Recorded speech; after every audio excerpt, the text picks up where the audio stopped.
Now, most of you probably know that armadillo mining is dead at this point, but what if I told you otherwise? Recently, I did some research on this and found out that there is a new type of mining called hybrid-dillo mining. This sounded really cool, and the goal was to try it out in this video. Not only do I get to do dillo mining again, but it also makes more money than manual mining. So yeah, my name's Nikabe. Let's go. Alright, I'm in the crystal halls right now, and I have gotten a route. I think if this is the route I'm going to use, and if the route is good, it will be linked in the description. I'm pretty sure it's just the start of the Ninjun Sapphire route. It's only 38 veins of it. Basically, what I'm going to do, I'm going to start by armadillo mining it, and then when my armadillo runs out of energy, then I'm just going to manually mine it. I have no clue if this is going to work or not, but the guy who made the route said it's about 48 million coins an hour. So yeah, I'll let you guys know when the route is set up. Alright, I've set up the route, and I've already noticed one downside, and that is that the route takes a lot longer to set up. Not even as close as the armadillo mining route set up, but they're a lot longer to set up than normal mining routes. So I would not recommend doing this if you're like squeezed on time or something. And that, I think I can just start armadillo mining. Well, I haven't done that in a while. So as you can see, the armadillo has 300 energy in total. And once it runs out of that energy, that's when I will switch to manual mining. I want to try and make sure that I don't activate my mining speed boost while on the armadillo. So yeah, now I'm going to switch to my mining speed boost. I am noticing another problem, which I'm going to have to fix immediately. And that is that these platforms, I am noticing another problem, which I'm going to have to fix immediately. And that is that these platforms do not work with one block. I'm actually going to have to make it a 3x3 area. The reason for that is I cannot mine while this armadillo is falling down. It like stops me from mining the block midway through. Because efficiency, I'm going to need these kinds of platforms. So you can already see the armadillo is starting to annoy me. So if I stand in the middle here, if I push my armadillo off and stand in the middle,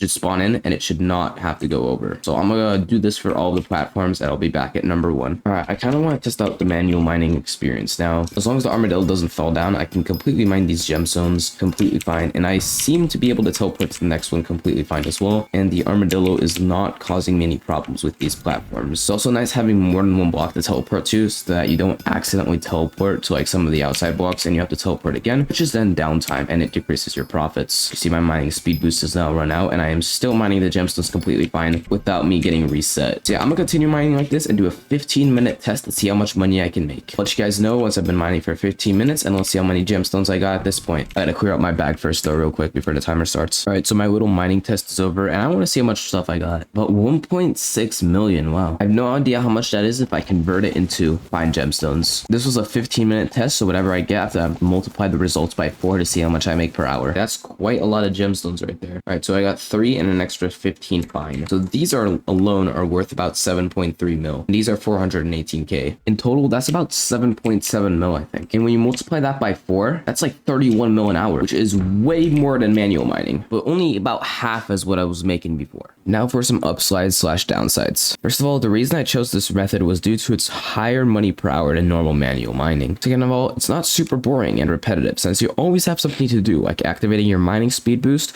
or switching to the armadillo itself. Now for some downsides. The route takes a lot longer to set up than normal mining route, since you have to bomb it as well. Also, the upside I stated earlier about always having something to do could be a downside for some lazy people. But all in all, I think this is a great method, and I will be coming out with a full guide to it soon. But wait, the video's not done there yet. Because I'm like rich or something, I can buy some perfect ambers. I'll buy 3 of them. It's 39 mil. Now, if I warp to the dwarven mines, come over here. There's one of my drill that is currently flawless. That's not allowed here. Remove. That way I have full perfects on my 655. For my armor, I'm going to be putting these perfects on my chest plate and leggings. That's 1 flawless removed. You know, I might just remove both of these flaws just to make it easier to keep track of. Put on 2 perfects. That's full perfect on my jaded chest plate. With these extra gemstones, I'm just going to sell them to Zar, about 6.8 million. Yeah, I do believe that's all I will have for this video. But in the next video, I'll be getting full perfect ambers on all of my pieces. That way, I'll be able to max out my mining speed and see the true potential of this new money making method. So yeah, I will see you guys then.